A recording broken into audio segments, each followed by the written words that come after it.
Shalom, selamat malam jemaat yang dikasihi dalam Tuhan Yesus. Pada malam hari ini saya mau kasih pelajaran singkat dan renungan yang saya beri judul peranan utama Roh Kudus dalam keselamatan. Apakah peranan utama Roh Kudus dalam keselamatan? Saya mengambil tema ini karena kita akan memperingati Pentakosta pada hari Minggu nanti. Hari turunnya Roh Kudus atau tercurahnya Roh Kudus pada 2000 tahun yang lalu kurang lebih kepada para rasul atau kepada murid-murid. Dan pada malam hari ini mari kita merenungkan kembali apa peranan Roh Kudus dalam keselamatan. Kalau kita baca Yohanes 16 ayat 13, di situ dikatakan tetapi apabila Ia datang, yaitu Roh kebenaran, Ia akan memimpin kamu kepada segala kebenaran. Sebab Ia tidak akan berkata-kata dari dirinya sendiri, tetapi segala sesuatu yang didengarnya itulah yang akan dikatakannya. Dan Ia akan memberitakan kepadamu hal-hal yang akan datang. Jemaat yang dikasihi Tuhan, kata memimpin di sini, ya, Ia akan memimpin kamu ke dalam seluruh kebenaran. Kata memimpin di situ dalam bahasa Yunaninya adalah hodegeo. Menarik, hodegeo ini punya beberapa pengertian. Yang pertama bisa berarti memimpin perjalanan seseorang. Hodegeo juga berarti menjadi panduan atau guru. Lalu yang menarik, hodegeo juga bisa berarti menunjukkan jalan. Jadi hodegeo lebih kepada seorang pemandu. Jadi kalau kita baca di sini, yaitu Roh kebenaran, Ia akan memimpin kamu ke dalam seluruh kebenaran. Artinya Dia akan memandu kamu, menunjukkan jalan kepadamu, dan jalan itu menuju kepada seluruh kebenaran. Itulah peranan Roh Kudus dalam kehidupan orang percaya. Dari sini jelas bahwa Roh Kudus itu bukan mengambil alih tugas manusia untuk merespon keselamatan. Tetapi tugas Roh Kudus adalah menunjukkan jalan kepada manusia sebagai pemandu, bukan pemaksa. Nah, jadi poinnya di sini Roh Kudus itu adalah pemandu, bukan pemaksa. Lalu apa yang bisa kita tarik? Pelajaran apa yang bisa kita tarik kalau kita mengerti Roh Kudus itu bukan pemaksa, Dia nggak ambil alih respon kita, tetapi Dia hanya memandu. Karena Dia memandu itu berarti kita bisa merespon. Maka kalau ada pengajaran yang mengatakan manusia tidak bisa merespon karena sudah mati secara rohani, itu salah. Ya, itu tidak benar. Walaupun manusia disebut mati, mati itu kan dalam pengertian keterpisahan dari Allahnya. Artinya dia tidak lagi menjadi segambar dengan Allah. Itu sebabnya keselamatan adalah mengembalikan manusia kepada gambar Allah yang semula. Maka manusia ketika Roh Kudus datang dalam hidupnya, dia bisa merespon. Dan Roh Kudus itu hanya memandu, bukan memaksa. Oleh sebab itu, pelajaran yang bisa kita tarik di sini adalah kitalah yang harus memaksa atau memacu diri kita untuk mengikuti kehendak Allah. Melalui tuntunan Roh Kudus yang diutus Bapa dan Tuhan Yesus untuk menjadi penolong kita. Ini pribadi Roh Kudus ini luar biasa, saudara ya. Karena Dia diutus Bapa maupun diutus Tuhan Yesus. Tujuannya untuk menolong kita. Jadi sangat sayang sekali kalau misalnya kita berjalan ke sebuah tempat, lalu kita dengarkan, kita pakai Google Map, tetapi kita tidak mendengarkan apa yang dikatakan Google Map. Atau kita diberikan seorang tour guide, tetapi kita tidak mendengarkan apa yang dikatakan tour guide itu. Jadi kita lah yang harus memaksa atau memacu diri kita untuk mengikuti pimpinan dari Roh Kudus tersebut. Lalu untuk apa kita dipimpin kepada segala kebenaran? Itu pertanyaannya. Lalu apa hubungannya dengan keselamatan? Saudara-saudara, dengan pimpinan Roh Kudus, kebenaran Injil itu mengubah cara berpikir seseorang. Sehingga perlahan demi perlahan, pimpinan Roh Kudus itu akan mengikis kodrat dosa, sinful nature dalam diri manusia. Itulah yang kalau kita baca dalam Yohanes 17 ayat 17 disebut firman kebenaran yang menguduskan. Kuduskanlah mereka dalam kebenaran, firman-Mu adalah kebenaran. Selanjutnya, Roh Kudus menuntun orang percaya menjadi manusia Allah, man of God, yang mengenakan kodrat ilahi atau divine nature. Kalau kita baca dalam 2 Petrus 1 ayat 3 sampai 4 disebutkan begini.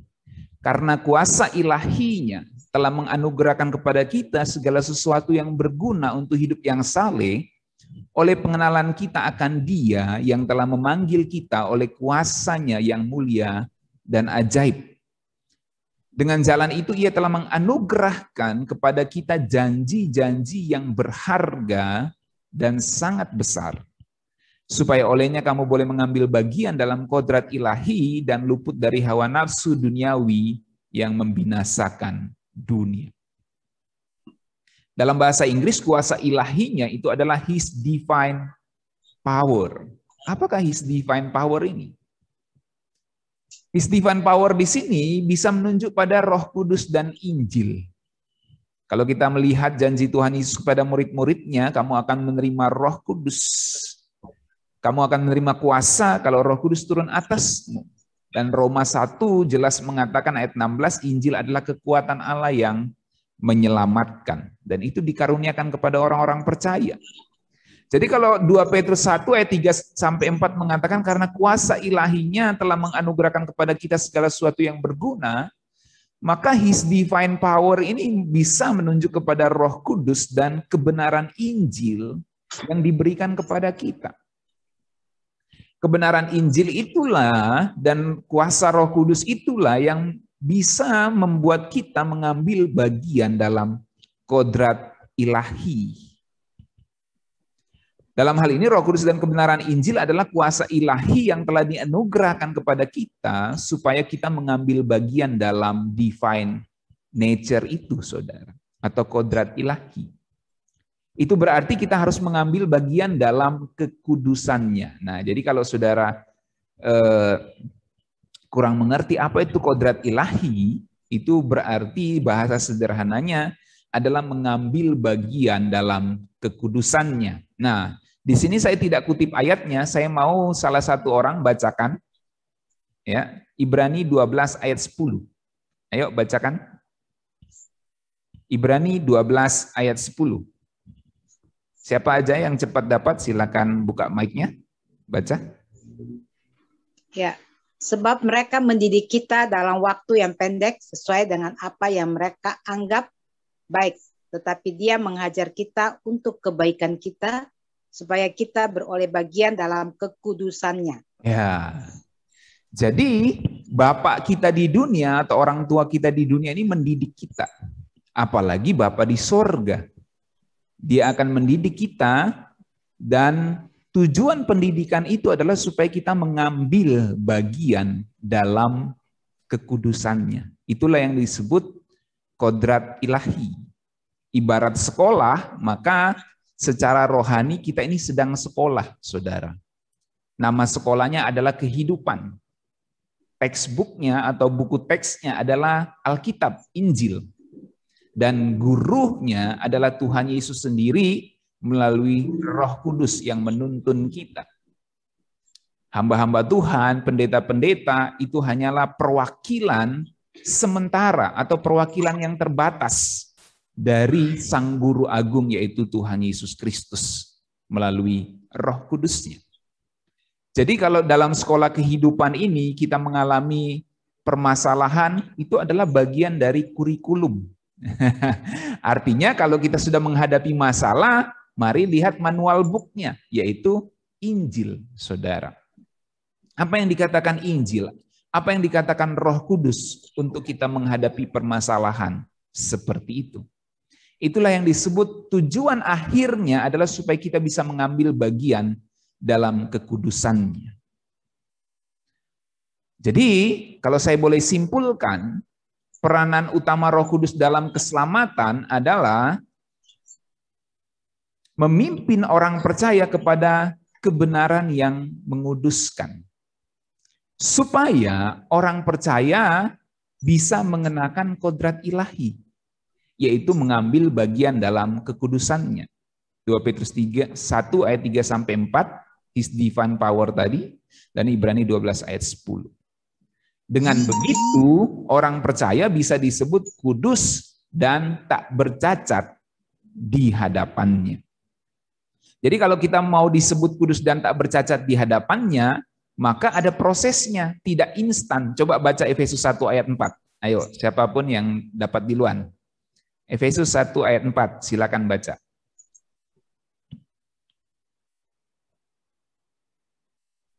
Efesus 1 ayat 4. Sebab di dalam Dia Allah telah memilih kita sebelum dunia dijadikan supaya kita kudus dan tak bercacat di hadapan-Nya. Ya. Jadi ini bicara predestinasi. Di dalam Tuhan, di dalam Kristus, Bapa telah memilih kita supaya kudus dan tak bercacat. Artinya kalau kita menjadi orang yang percaya Tuhan Yesus, maka kita diproses yang tujuan akhirnya adalah supaya kita kudus dan tak bercacat. Dan itu tidak instan. Itu ada sekolahnya yang bernama sekolah kehidupan ini, saudara ya. Jadi tujuan akhir kekristenan kita adalah supaya kita kudus dan tak bercacat. Dan kita terus diproses ke sana. Jadi kalau saudara tanya, kenapa sih kita jadi Kristen? Apa bedanya dengan agama yang lain? Apa bedanya dengan kepercayaan yang lain? Karena di dalam Kristus kita terus diproses untuk menjadi serupa Kristus. Yang bahasa lainnya, untuk kita terus dikuduskan sampai kita kudus dan tak bercacat di hadapannya. Nah, di dalam itu ada permasalahan-permasalahan yang akan kita hadapi, saudara.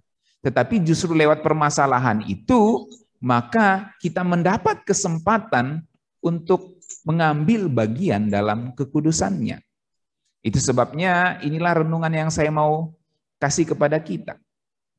Dalam menghadapi berbagai persoalan hidup, persoalan ekonomi, aduh ini duit lagi tipis, duit lagi banyak, atau mungkin persoalan dagangan yang tidak laku atau dagangan yang sepi, ya, persoalan ekonomi, persoalan relasi, hubungan dengan saudara yang nggak baik, hubungan dengan teman bisnis, dengan rekan kerja yang nggak benar, gitu ya, atau nggak baik. Ada banyak persoalan, persoalan kesehatan, ya, persoalan macam-macam lagi. Ada banyak persoalan yang kita hadapi. Nah, renungannya adalah mana yang lebih memandu kita saat kita menghadapi berbagai persoalan. Keinginan daging atau keinginan roh. Karena Roh Kudus itu tugas utamanya adalah memandu kita. Dia adalah pemandu, bukan pemaksa. Nah, ketika dia memandu kita, apakah kita mengikuti panduannya? Jadi pertanyaannya, kalau kita menghadapi persoalan dalam hidup ini, mana yang lebih memandu hidup kita ini? Keinginan daging atau keinginan roh? Mari kita renungkan itu bersama-sama. Coba kita jujur pada diri kita sendiri ya, masing-masing. Mana yang selama ini lebih memandu kita? Lalu, renungan berikutnya, sadarkah kita berbagai persoalan hidup itu ternyata bisa jadi sarana Tuhan untuk ubah kita jadi man of God, jadi manusia Allah yang mengenakan kodrat ilahi. Sadarkah kita, saudara? Persoalan apapun yang kita hadapi saat ini, ya, itu semua bisa digunakan oleh Tuhan untuk mengubah kita jadi manusia Allah, man of God, yang mengambil bagian dalam kekudusannya atau mengenakan kodrat ilahi itu. Pilihan tindakan yang kita buat, yaitu dipandu daging atau dipandu roh, menentukan kita bertindak sebagai man of God atau tidak, sebagai manusia Allah atau tidak. Misalnya ada satu persoalan yang kita hadapi, kita memilih menyelesaikannya dengan marah. Itu akan menentukan apakah kita menghidupi man of God itu, atau kita menyelesaikannya dengan cara yang lain. Ada banyak cara, satu persoalan kadang banyak cara penyelesaiannya, karena respon manusia itu bisa beda-beda. Tetapi apapun yang kita ambil, pastikanlah bahwa itu adalah panduan dari Roh Kudus. Kita percaya Roh Kudus berbicara kepada setiap kita, amin? Amin. Nah, setiap pilihan kita itu menentukan apakah kita bertindak sebagai man of God. Dan setiap step by step yang kita alami, keputusan-keputusan yang kita ambil, tindakan-tindakan yang kita lakukan, respon-respon yang kita terapkan dalam sebuah permasalahan yang kita hadapi, itu haruslah respon man of God. Gitu. Misalnya kita punya permasalahan nih, permasalahan dengan saudara misalnya. Bagaimana respon kita? Persoalan dengan teman kerja misalnya, atau persoalan dengan anak atau dengan orang tua. Bagaimana kita menyelesaikannya?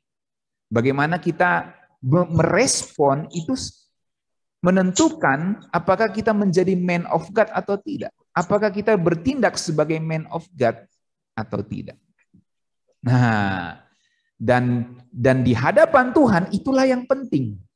Di hadapan manusia adalah permasalahannya selesai, bukan? Benar nggak? Bagi kita yang penting adalah permasalahannya selesai, kan? Tetapi bagi Tuhan, setiap keputusan yang kamu ambil, itulah yang paling penting. Bukan persoalannya selesai atau tidak. Karena persoalan itu dijadikan alat untuk Tuhan untuk menyelamatkan, ya, menyelamatkan dalam pengertian mengubah kita semakin menjadi serupa dengan gambarnya. Jadi respon kita terhadap sebuah persoalan itu sangat menentukan apakah kita bertindak sebagai manusia Allah atau tidak. Nah, siapa yang lebih memandu kita selama ini? Itu yang coba kita renungkan. Karena kita memikirkan kembali, itulah peranan Roh Kudus untuk menyelamatkan orang percaya. Oke, saya kira ini yang saya bisa bagikan. Dan saya berharap ini memberkati kita sekalian. Mari kita bertindak sebagai orang-orang yang sudah diselamatkan sebagai manusia Allah. Tuhan berkati kita sekalian. Sampai di sini ada yang mau sharing, mau bertanya? Silakan.